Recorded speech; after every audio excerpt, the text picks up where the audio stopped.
Tu amor por mí es más dulce que la miel y tu misericordia es nueva cada día. Tu amor por mí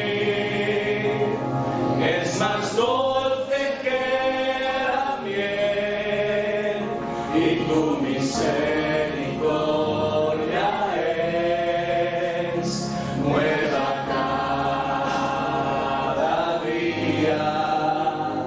Es por eso que te alabo, es por eso que te sirvo, es por eso que te doy todo mi amor. Es por eso que te alabo, es por eso que te sirvo, es por eso que te doy todo mi amor. Amén. ¿Cuántos motivos, verdad, tenemos para alabarle, para servirle, para darle todo nuestro amor? ¿Cuántos motivos tenemos? Incontables, ¿verdad?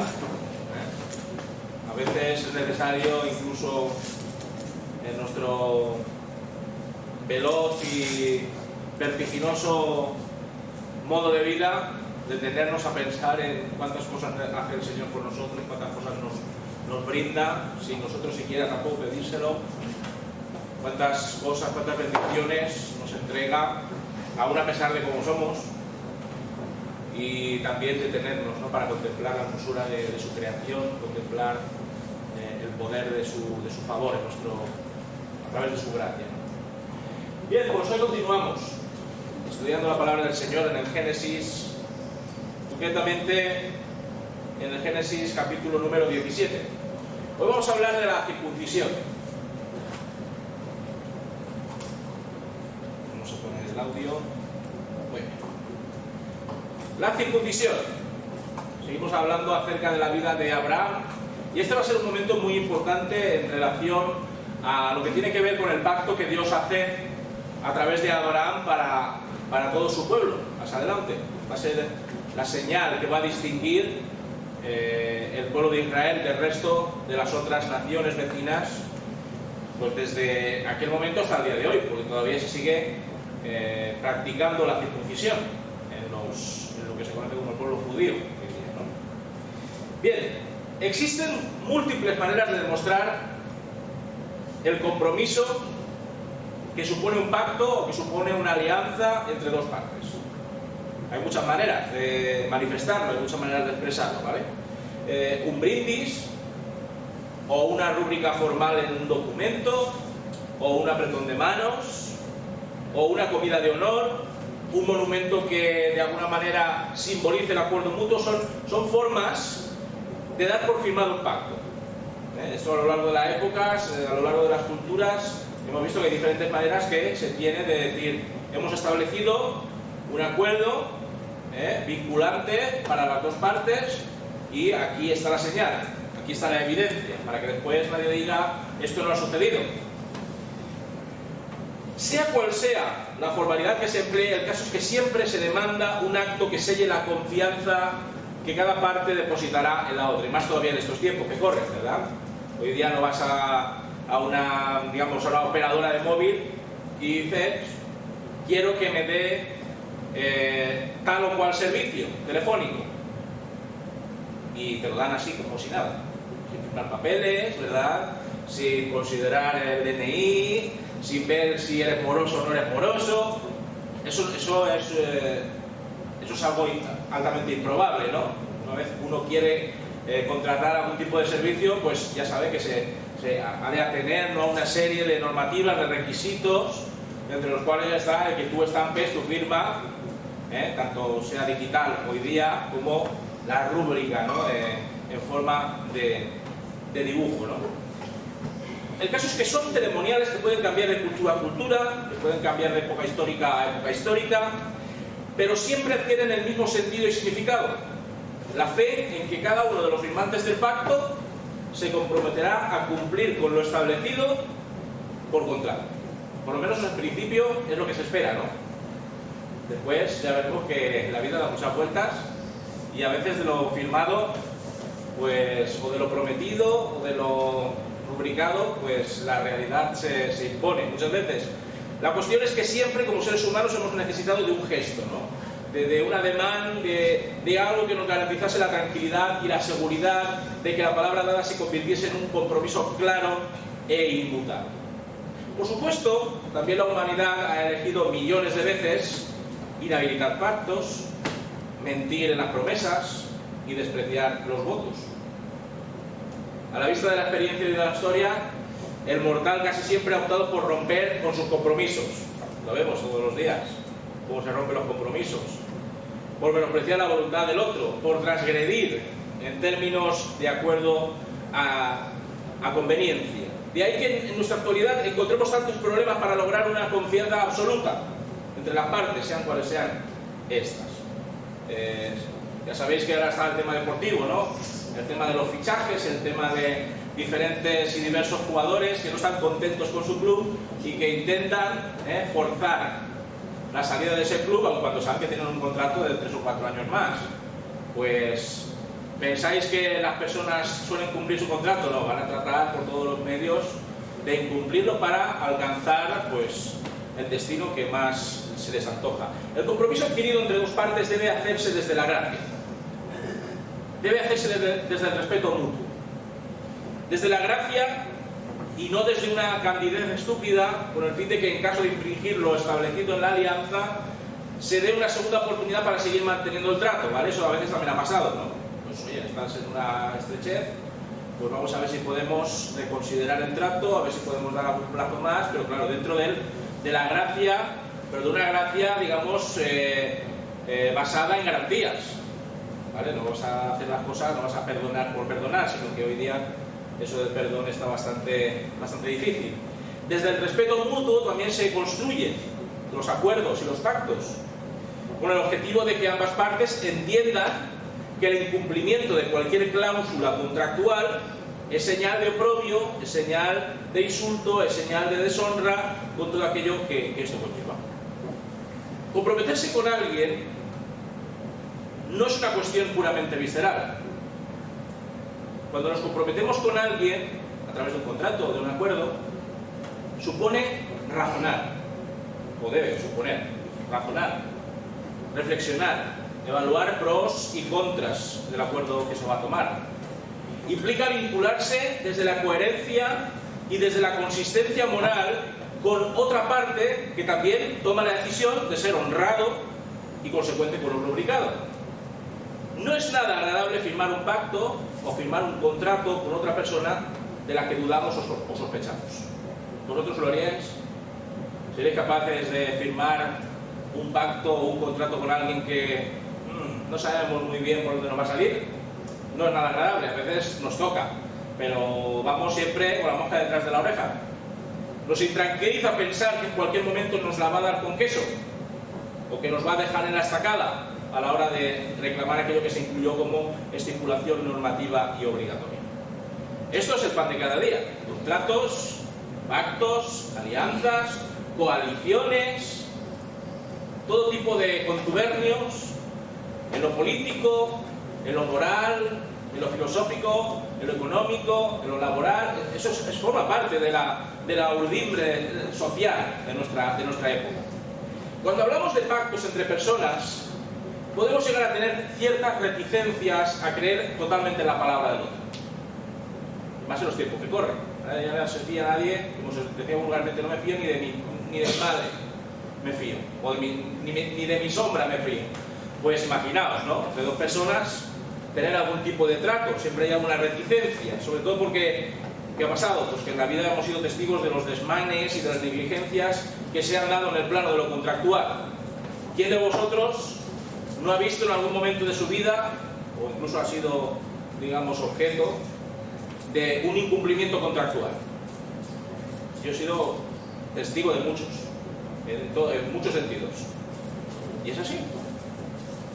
Pero cuando hablamos de pactar con Dios, la cosa cambia radicalmente, ¿verdad? Cambia radicalmente. Tal vez el mortal cambie de opinión tras firmar la alianza con Dios y que se dedique a ningunearlo mientras quebranta flagrantemente esa alianza. Pero Dios siempre cumplirá con su parte. Esa es la diferencia.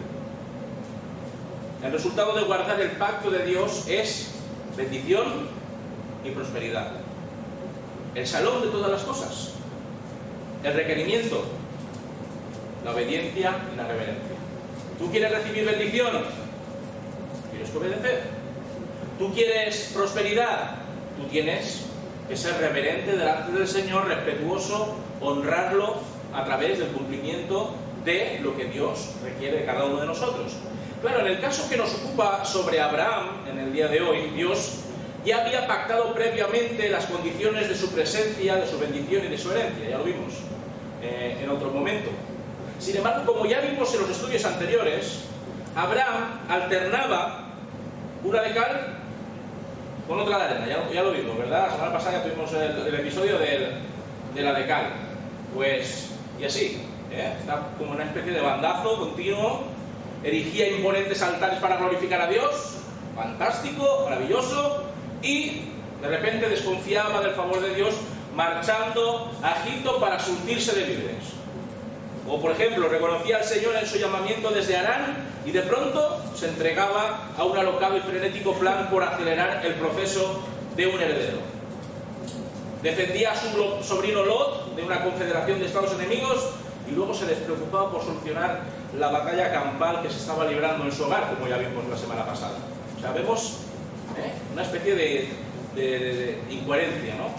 En un momento tiene una vida espiritual realmente encomiable, imitable, y de repente pegaba un bajón en el cual pues se convertía en un ser humano de carne y hueso, sometido a cualquier tipo de debilidad o circunstancia adversa. A pesar de todos estos bandazos, es importante entender que Dios siempre mostraba su buena voluntad con él y siempre solventaba cada escollo y que solucionaba cualquier tipo de problemática que amenazase con acabar con la promesa descendiente. Al final Dios era el que acababa arreglando el asunto, a pesar de todo. Y ya encontramos en este capítulo 17 a un Abraham cercano al centenar de años de edad. Está ya rozando la centena. Dios vuelve a manifestarse en una suerte de teofanía con el propósito firme de sellar definitivamente el pacto dado 23 años atrás. Leamos los versículos del 1 al 2. Nos dice así: era Abraham de 99 años de edad cuando le apareció Jehová y le dijo: yo soy el Dios Todopoderoso, anda delante de mí y sé perfecto, y pondré mi pacto entre mí y ti, y te multiplicaré en gran manera. Recordemos que esta escena es producto de la insensatez cometida tanto por Abraham como por Sarai a la hora de precipitar los acontecimientos sin contar con el beneplácito de Dios. Dios comienza presentándose a sí mismo como ¿qué? ¿Como quién? El Todopoderoso, el Omnipotente. Es como si quisiera dar una lección a Abraham sobre lo que había acontecido en torno al nacimiento de Ismael. Abraham había confiado en el plan de otro ser humano, en este caso el plan de su esposa, desechando la estrategia de Dios que había diseñado desde antes de la creación del mundo. Abraham estaba, con su imprudente acto, del que hablamos la semana pasada, considerando a Dios como aquel que no es tan poderoso. No es tan poderoso. El tiempo pasa, la situación no adquiere una resolución satisfactoria y por lo tanto Dios, vamos a tener que echar una mano. Dios no es tan poderoso como aquel que no tiene la capacidad de transformar lo imposible en algo posible y real. Dios le recuerda con este título de omnipotente o del todopoderoso, el Shaddai, que me encanta cómo suena, el Shaddai, es la palabra hebrea para todopoderoso, que no debe poner en tela de juicio su omnipotencia y su soberano juicio. Yo soy el Shaddai, el todopoderoso. ¿Por qué dudas, Abraham? ¿Por qué vacilas? ¿Por qué intentas precipitar o acelerar los acontecimientos cuando yo ya tengo todo preparado, listo en el momento adecuado, correcto y perfecto? Le está diciendo con estas palabras eso a Abraham. Y del pacto que concierta con Abraham, Dios solo pide dos cosas. Bueno, solo, entre comillas. Solo le pide dos cosas, lo hemos leído ahí, ¿verdad? Andar delante de Él y ser perfecto. ¿Creéis que esto es fácil? Es que Dios solo pide dos cositas, ¿verdad? Andar delante de Él y ser perfecto. Abraham debía obedecer y caminar por la vida sirviendo a Dios, cumpliendo con sus mandamientos, adorándole en espíritu y en verdad. Eso es lo que debía hacer Abraham. Debía ser transparente, debía ser sincero, mostrando coherencia entre su fe y su práctica diaria. Y por otro lado nos dice que debe ser perfecto. ¿Qué quiere decir esto de que debe ser perfecto? ¿Es que alguno de nosotros podríamos llegar a pensar en ser perfectos alguna vez? Mientras caminamos por esta tierra. Claro, que no estoy diciendo que Abraham tenga que ser intachable, impoluto en todos los sentidos. No estoy diciendo eso. Es que alguien puede soñar por ser alguna vez perfecto, ser como Dios, que es la perfección por antonomasia. ¿Está pidiendo el Señor demasiado a Abraham al pedirle ser perfecto? Claro, la perfección está bastante lejos de la actitud presente de Abraham. Sin embargo, notemos que la perfección como tal es el fruto natural de un proceso santificador que solamente puede realizar ¿quién? El Espíritu Santo. Nosotros estamos siendo santificados. Es un proceso que solamente puede realizar el Paracleto en la vida de la persona. Dios no está diciendo que no puede pasar un solo día sin ser escrupulosamente intachable. Eso no es lo que está diciendo Dios de Abraham. Lo que está diciendo es sométete al poder y a la obra del Espíritu Santo en tu vida para ser santo como yo soy santo. Eso es lo que le está diciendo a Abraham. No que sea absolutamente igual a Dios, porque no hay nadie perfecto sino solamente el Señor. Claro, Dios desea que nosotros seamos santos y perfectos como Él lo es. Ese es el deseo del Señor. Pero también sabe que nuestra inclinación al pecado nos deja una gran distancia de la meta de la perfección. Somos conscientes de ello, ¿verdad? Porque seamos creyentes, sabemos que estamos en el camino de buscando la perfección, pero sabemos que el pecado nos impide, ¿no?, alcanzar eso, por lo menos mientras estemos aquí en esta tierra. Lo que Dios quiere de Abraham es que no se dé por vencido en esa senda de perfección, que deje que el Espíritu Santo lo moldee, lo cincele, para ser cada vez más afecto a sus ojos, que cuando caigan las redes del pecado, de la desconfianza o de la infidelidad, vuelva a levantarse, se arrepiente de sus faltas y tras confesar su culpa delante de Él, reciba el perdón. El anhelo por ser perfectos debe surgir del amor que siente Abraham hacia Dios, porque vivir en el tránsito de la perfección supone conocerle más y desear más su presencia. Eso es lo que hace la santificación en nosotros, o debería hacer eso en nosotros. Querer más de Dios, querer caminar delante de Él, querer ser perfectos. Desde esta posición de coherencia y apasionamiento por el Señor, las bendiciones se multiplicarán más allá de nuestra imaginación. Claro, el Señor aquí, de nuevo en los versículos del 3 al 8, vuelve a traer a la memoria de Abraham la promesa con la que el pacto será plenamente concretado en la realidad. Veamos. Entonces Abraham se postró sobre su rostro y Dios habló con él diciendo: He aquí mi pacto es contigo y serás padre de muchedumbre de gentes.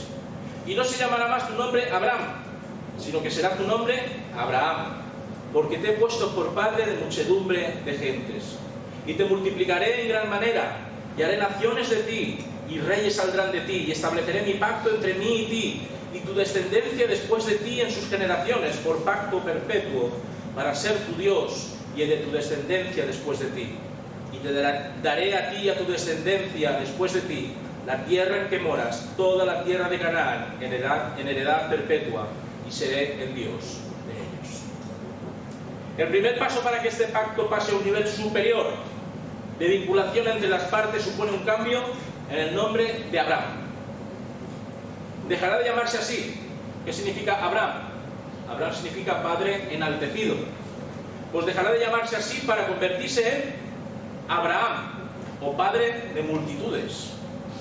Entendamos que un nombre en aquella época y en aquella civilización implicaba la esencia del ser al que se le adjudicaba. Es decir, el nombre decía mucho de una persona. Entonces, cuando se le ponía un nombre a un niño, o cuando se le cambiaba, de alguna manera eso estaba afectando a la esencia, a la persona de aquella persona, pues a la que se le estaba poniendo ese nombre o se le estaba transformando. Y que ese nombre estaba inextricablemente entrelazado con su personalidad. Por ello, cambiar el nombre de una persona no era una cuestión baladí. Ahora voy a cambiar el nombre porque ahora esto no me gusta. No era una cuestión de ese tipo, ¿no? Significaba la simbolización de una transformación del carácter y del destino de un individuo. Por eso, cuando Dios cambia el nombre de Abraham, le está dando una nueva, digamos, evidencia de lo que Dios tiene preparado para él. De que su destino va a ser mucho más glorioso del que en un principio se pudiera haber supuesto cuando se le puso el nombre de Abraham. El apelativo de Abraham tenía sentido en relación a la promesa de Dios de que su progenie iba a ser innumerable, de que iba a ser incontable, de que el poder de Dios iba a conseguir lo que biológica y genéticamente era imposible en aquellos días, en aquella época, darle una parentela larga y con perspectivas futuras de nobleza y de realeza. Claro, este pacto no se iba a circunscribir únicamente a Abraham, que es lo que nos atañe a nosotros. No iba a ser un pacto únicamente entre Abraham y Dios, sino que no se iba a circunscribir a un hombre renovado con casi 100 años de edad, sino que iba a ser una alianza eterna. Una alianza eterna con toda su descendencia, con todos y cada uno de sus descendientes. De hecho, toda la Escritura, si vamos a la palabra de Dios, toda la Escritura nos habla de ese pacto sagrado. En todo momento, de sus altibajos, de su consumación en la figura de Cristo, el cual a través de su sangre derramada en el Calvario nos hizo a todos, judíos y gentiles, partícipes de ese pacto que ahora está concitando con Abraham. Reyes, naciones, pueblos, adalides surgirían de las entrañas de Sarai, míticos y legendarios soberanos como David o Salomón, y lo que es más importante de todo, del seno de Sarai surgiría el Rey de Reyes, el Señor de Señores, Jesucristo. Además, incluso a pesar de las infidelidades, a pesar de las desobediencias que hundieron y esparcieron el pueblo de Israel en determinados momentos de la historia, Dios seguiría siendo fiel. ¿Fiel en qué? Fiel en la entrega de la tierra de Canaán a los herederos de Abraham. Y la presencia del Señor, como dice aquí estos versículos que hemos leído, nunca se apartaría de en medio de la descendencia de Abraham, constituyéndose como único y exclusivo Dios de aquellos que creen en su nombre. Y ahora viene la circuncisión. A cambio de esta inmensa bendición que Dios está prometiéndole a Abraham, Abraham y toda su casa debían contribuir con una señal física, una evidencia física que señalase su compromiso con Dios, con una firma de sangre y piel que manifestase al mundo y a la propia persona que eran heredad y posesión de Dios. Y este ceremonial o este rito es conocido como la circuncisión. Dios estipula de qué forma debe realizarse este rito a fin de cumplir su cometido simbólico. Leamos, versículos del 9 al 14. Dijo de nuevo Dios a Abraham: en cuanto a ti, guardarás mi pacto, tú y tu descendencia después de ti por sus generaciones. Este es mi pacto, que guardaréis entre mí y vosotros y tu descendencia después de ti. Será circuncidado todo varón de entre vosotros. Circuncidaréis, pues, la carne de vuestro prepucio, y será por señal del pacto entre mí y vosotros. Y de edad de 8 días será circuncidado todo varón entre vosotros por vuestras generaciones, el nacido en casa y el comprado por dinero a cualquier extranjero que no fuere de tu linaje. Debe ser circuncidado el nacido en tu casa y el comprado por tu dinero, y estará mi pacto en vuestra carne por pacto perpetuo. Y el varón incircunciso, el que no hubiere circuncidado la carne de su prepucio, aquella persona será cortada de su pueblo. Ha violado mi pacto. formar parte del pueblo escogido de Dios requería que todos los varones de la casa de Abraham, él inclusive, fuesen circuncidados. ¿En qué consiste la circuncisión? La circuncisión, del latín circuncidere, que significa cortar alrededor, es una operación ritual que consiste en cortar circularmente una porción del prepucio del pene humano, quedando el glande al descubierto. Esta es una práctica bastante común, sobre todo en Egipto, en los tiempos de Abraham, aunque aquí Dios le otorga un sentido que supera lo meramente higiénico o sexual. El padre es el responsable de preparar la ceremonia, la cual debe realizarse por la mañana, temprano, y es precedida por una vigilia consagrada a la oración. La circuncisión en hebreo se le llama milá, pero la expresión completa es brit milá, cuya primera palabra significa alianza. O sea que ya ahí vemos directamente que la circuncisión es parte del pacto de Dios con su pueblo. Del mismo modo que Dios coloca el arco iris como señal de su pacto con Noé, y de la misma manera en que Dios dispuso que el sábado fuese señal de su alianza en el Sinaí con Moisés, la circuncisión actúa del mismo modo para el pacto abrahámico. Si el circuncidado era un recién nacido, se nos dice aquí que será circuncidado al 8º día. ¿Y por qué no al 10º? ¿Y por qué no al 3er día? Pues tiene su explicación. Es un día muy concreto, dado que en este día la coagulación de la sangre en el corte del prepucio es mucho más rápida y la cicatrización es mejor. O sea que, si decimos que Dios nos cuida hasta el mínimo de los detalles, ahí estamos, ahí lo tenemos. El único día de toda la vida del varón en que el elemento coagulante de la protrombina está por encima del 100% es el 8º día. Fijaos, es muy interesante. El Señor sabe lo que hace incluso en los detalles aparentemente triviales. Si el varón ha nacido anteriormente a la circuncisión, ¿qué se debe hacer?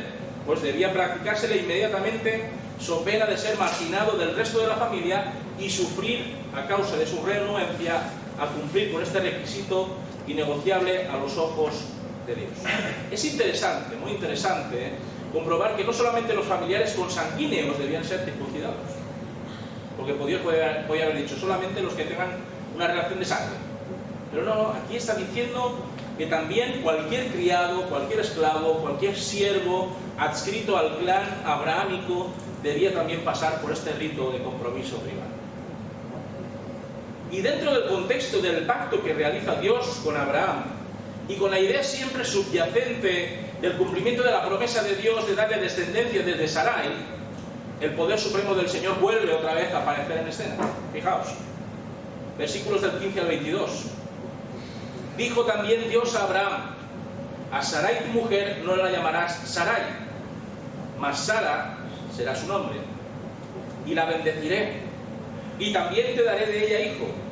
Sí, la bendeciré y vendrá a ser madre de naciones, reyes de pueblos vendrán de ella. Entonces Abraham se postró sobre su rostro y se rió, y dijo en su corazón: ¿a hombre de 100 años ha de nacer hijo? Y Sara, ya de 90 años, ¿ha de concebir? Y dijo Abraham a Dios: ojalá Ismael viva delante de ti. Respondió Dios: ciertamente Sara tu mujer te dará a luz un hijo, y llamarás su nombre Isaac, y confirmaré mi pacto con él como pacto perpetuo para sus descendientes después de él. Y en cuanto a Ismael, también te he oído. He aquí que le bendeciré, y le haré fructificar y multiplicar mucho en gran manera. 12 príncipes engendrará, y haré de él una gran nación. Mas yo estableceré mi pacto con Isaac, el que Sara te dará a luz por este tiempo, el año que viene. Y acabó de hablar con él, y supió Dios de estar con Abraham. Sarai también va a ser objeto de la metamorfosis antropológica, del mismo modo que su esposo Abraham. La descendencia que saldrá de su vientre será tan poderosa, magnífica y consagrada a Dios, que se convertirá en una auténtica princesa, en madre de reyes, en madre de caudillos, de soberanos, de adalides. y de su esterilidad aparentemente definitiva surgirá una fructificación esplendorosa, próspera. Su maldición será trocada en bendición, dando a luz una estirpe gloriosa que desembocará un día en el nacimiento de Jesús, de Emmanuel, de Dios con nosotros. Abraham arrodillado, lo vemos aquí, con el rostro en tierra, como signo de reverencia y sumisión a Dios, aún tiene tiempo para poner en duda. Para poner en duda esto que Dios está profetizando. Eso sí, guardando para sí sus cábalas y pensamientos. En su interior, después de que Dios le ha hecho esta profecía, en su interior surge una pregunta cansada y gastada, ¿no? Dada su edad provecta y la de su esposa. Es como si dijese para sí: ha pasado demasiado tiempo, todo está en nuestra contra, esto ya no tiene arreglo, a menos tengo un hijo, Ismael, y Dios sabrá cómo arreglar su pacto de tal manera que su promesa se cumpla en él. Por lo menos esa era la perspectiva que tenía en mente Abraham precisamente en este mismo instante. Y resignado, ¿no? Y con un deje de ironía en su sonrisa interior, Abraham expresa este deseo, esperando que en definitiva sea Ismael la rama desde la cual se extienda el pacto de Dios por toda la eternidad. Abraham estaba dudando de nuevo de Dios. Su deseo agotado es que a través de Ismael y no de su anciana e infértil esposa todo llegue a buen término. Es como si quisiera dictar a Dios cómo debe hacer las cosas, como si todavía después de todo lo que Dios le había enseñado, después de lo que Dios le había ofrecido y mostrado, vacilase todavía en reconocer el papel omnipotente de Dios en este acuerdo. A mí me gusta mucho lo que Pablo nos dice en Romanos capítulo 4, versículos del 18 al 21, como una interpretación, ¿no?, de esta escena para nosotros desde la revelación bíblica. Pablo escribe ahí en Romanos 4, hablando de Abraham: él creyó en esperanza contra esperanza, para llegar a ser padre de muchas gentes, conforme a lo que se le había dicho: así será tu descendencia. Y no se debilitó en la fe al considerar su cuerpo, que estaba ya como muerto, siendo de casi 100 años, o la esterilidad de la matriz de Sara. Tampoco dudó por incredulidad de la promesa de Dios, sino que se fortaleció en fe dando gloria a Dios, plenamente convencido de que era también poderoso para hacer todo lo que había prometido. El Señor conoce perfectamente lo que ronda por la cabeza de Abraham. ¿Creéis que no? Claro, lo sabía. Y por ello no lo juzga ni lo amonesta, a pesar de esa risa, ¿no? Diciendo: ¿dónde vamos a ir con la edad que tenemos? Dios comprende que para un ser humano hay cosas que son difíciles de aprehender y de asumir, que para una mente finita y limitada a lo material y a lo lógico, un milagro como el que va a realizar en Sara es algo inconcebible e impensable, inaudito. Y Dios escucha la risa que surge de las entrañas de Abraham, pero va a transformar ese breve escepticismo en una nueva muestra antroponímica genial. El hijo que tendrá su esposa Sara será llamado... ¿cómo? Isaac. ¿Y qué significa Isaac? Risa. Fijaos cómo le gusta jugar también a Dios con el lenguaje, con la esencia. Se podría haber llamado el vencedor, el heredero de la promesa. Se podría haber llamado de muchas maneras. Y sin embargo Dios le dice: tu hijo se va a llamar Risa. Como recordatorio tanto de la alegría que se desbordará en el seno de Sara, como de la falta de confianza en el poder incalculable de Dios por parte de Abraham. De este vástago será engendrado el pueblo escogido por Dios, y en este y su historia se derramará la bendición del Señor eternamente y para siempre. También Dios escucha la petición de Abraham de mantener con vida a su hijo Ismael. Por supuesto, Dios no iba a dejar que Ismael pues quedase marginado y quedase arrinconado, ¿no?, después de todo lo que había sucedido. Pero aquí lo vemos a Ismael, un calco humano del linaje celestial que saldrá de Isaac. En un futuro, fijaos, que es muy, muy interesante también ver esto, será padre de 12 tribus, del mismo modo que lo será Jacob, nieto de Abraham, que también será una nación formidable, como ya vimos en el estudio anterior, y que será multiplicada sobre la faz de la tierra. Y por último, y antes de dar por terminar esta teofanía, Dios ya le dice claramente a Abraham cuándo va a tener a su querido hijo. Dios vaticina el tiempo del alumbramiento de Sara. Concretamente, nos dice aquí dentro de un año desde este encuentro entre el cielo y la tierra. Imaginemos por un instante a ese Abraham pensativo y ya dispuesto a ver cumplida la promesa de un descendiente a partir del vientre de Sara. Y tras esta cita tan reveladora con Dios, Abraham, ni corto ni perezoso, se pone manos a la obra y cumple el compromiso adquirido en este pacto entablado con el Señor, circuncidando a toda su casa. Y la gente diría, ¿pero qué vas a hacer, Abraham? Menudas cabecinas que harían allí, porque no son pocos, no eran pocos los que había allí, no serían pocos varones lo que, digamos, constituiría todo lo que era la tribu y todo el clan, ¿no?, de Abraham. Pues allí todo el mundo pasó por la cuchilla. Así que imaginaos, desde el más pequeño hasta el mayor. Nos dice en los versículos 23 al 27, para concluir este capítulo, que entonces tomó Abraham a Ismael su hijo, y a todos los siervos nacidos en su casa, y a todos los comprados por su dinero, a todo varón entre los domésticos de la casa de Abraham, y circuncidó la carne del prepucio de ellos en aquel mismo día, como Dios le había dicho. Era Abraham de edad de 99 años cuando circuncidó la carne de su prepucio. O sea, que lo hizo él mismo. Eso duele. E Ismael, su hijo, era de 13 años cuando fue circuncidada la carne de su prepucio.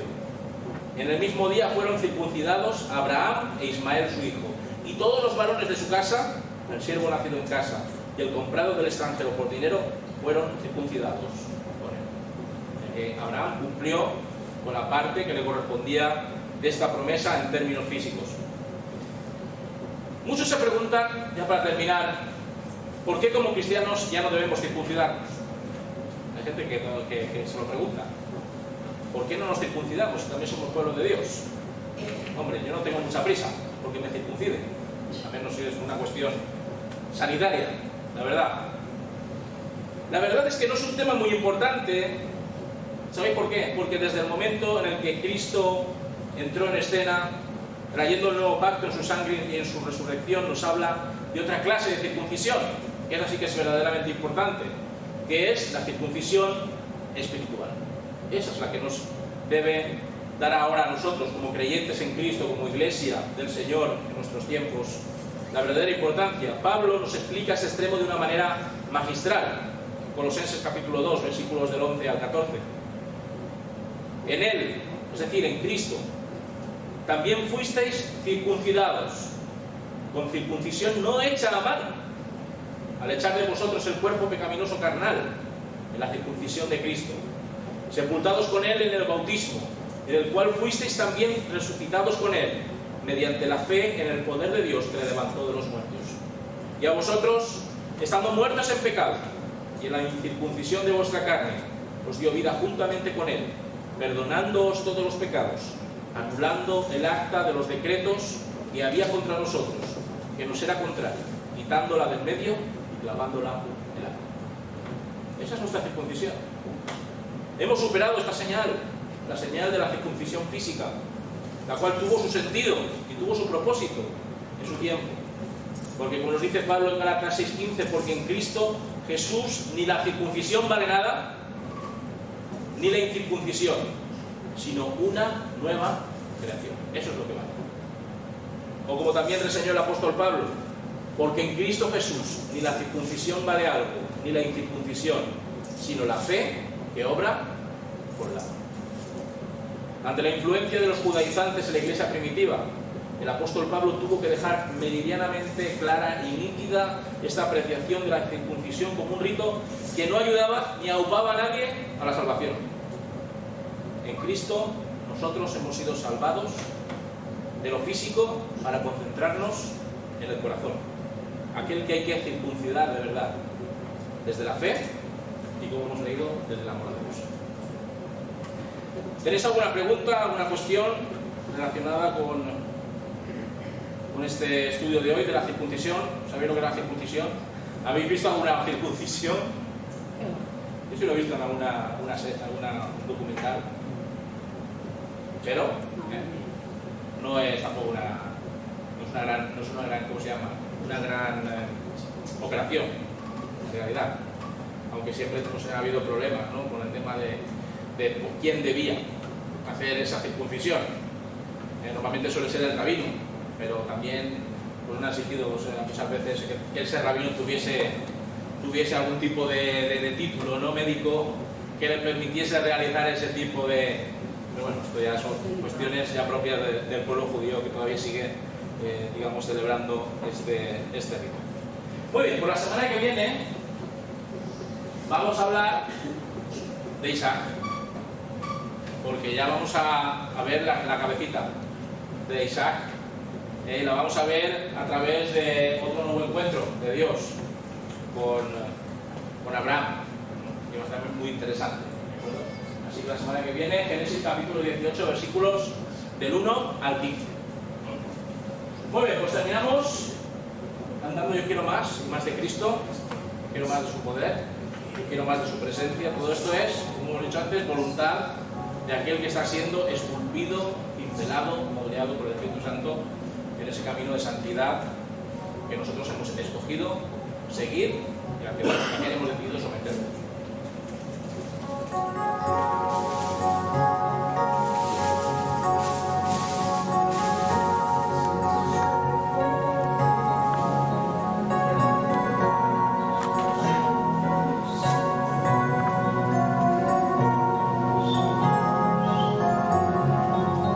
Yo quiero más y más de Cristo, yo quiero más de su poder, yo quiero más de su presencia, yo quiero más y más de Él.